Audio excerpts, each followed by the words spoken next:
Hi mga mare!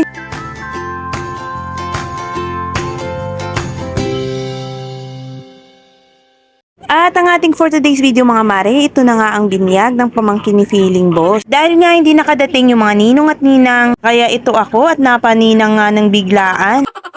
At yung mga oras nga na yan ay sineseminar nga yung mga ninong at ninang pati na nga din yung mga magulang. At ito ngang bibinyagan ay nakatulog pa nga. So fast forward nga tayo mga mare, tinawag na nga itong bibinyagan para mabless na nga siya ni Father. At habang bubuhusan nga siya sa kanyang ulo mga mare, nakatingin nga siya dito kay Father. At mukhang nagustuhan niya nga ang pagbuhos sa kanyang ulo. At ito ngang binibinyagan na ito ay napakabait na bata. At hindi lang mabait dahil palangiti pa. So fast forward ulit tayo mga mare at ito na nga, chibugan time na, nagutom ang inyong kumare dito sa naganap na binyagan. At ito nga beautiful chubby na nakikita nyo ay pamangkin ito ni Feeling Boss. Sabi ko nga ay mag-hi siya sa vlog ko. At ayan na nga, nagkakagulo na nga dahil chibugan time na nga mga mare. At ito nga ang aking isang prinsesa ay nagpapasanok pa. At ito namang isa kong prinsesa ay nagsasarili na.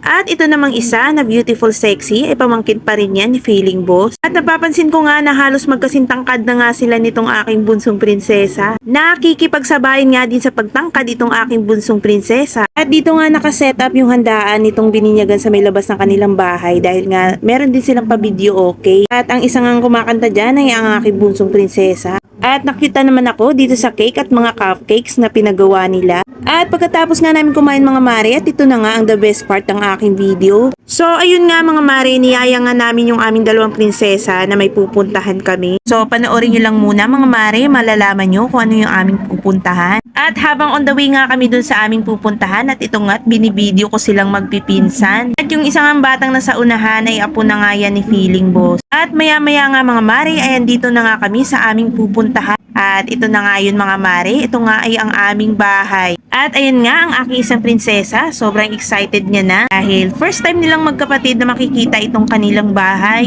At ang nagustuhan ko nga dito sa aming bahay mga mare, napakalapit lang namin sa may gate. At napakahangin pati mga mare. At ayan nga yung isa kong bunsong prinsesa mga mare, sobrang na-curious nga siya dito sa kanyang bahay. Na-curious nga kasi siya dito sa kulay ng aming bahay. Hindi naman importante kung anong maging kulay ng ating bahay, basta ang importante ay sarili nating bahay, di ba mga mare? At ayan na nga, flex ko na nga sa inyong mga mare itong loob ng aming bahay. At chinecheck nga lang ni Feeling Boss itong loob ng aming bahay. Sobrang perfect ito mga mare kung kayo po ay may maliit lang na pamilya. At ayan naman yung hagdan paakyat dun sa may second floor. At yung second floor nga neto ay pwede yung paggawa ng 2 kwarto. At ayun nga mga mare, nakyat nga din namin itong aming may second floor. Dahil checkin din namin mga mare kung ano yung mga nawala dito sa aming second floor. At ayun nga, nakita nga namin na yung isang jealousy ay nawala. Kaya nalungkot naman ako ng very light. Pero okay lang yan, naayusin natin yan soon. At ito nga ding si Feeling Boss ay chinecheck niya nga yung mga wire. At habang andyan nga kami sa may second floor mga mare, itong aking dalawang prinsesa ay meron na silang pag-uusap. At ang pag-uusap nga nila ay kung saan sila magkakwarto, kung sino yung banda dun sa kabila at kung sino din naman ang banda dito sa may kabila. Dahil nga itong second floor ay pwede mo nga paggawa ng 2 kwarto. Kaya ang mangyayari dyan ay tig-iisa sila ng kwarto. At ayan nga ang aming bahay. Konting ayos lang ay goods na yan. So ayun nga, pagkatapos naming masilip yung aming bahay ay pauwi na rin kami ng Tondo. At yung dalawa naming prinsesa ay sasabay sila sa pag-uwi sa kanilang daddy.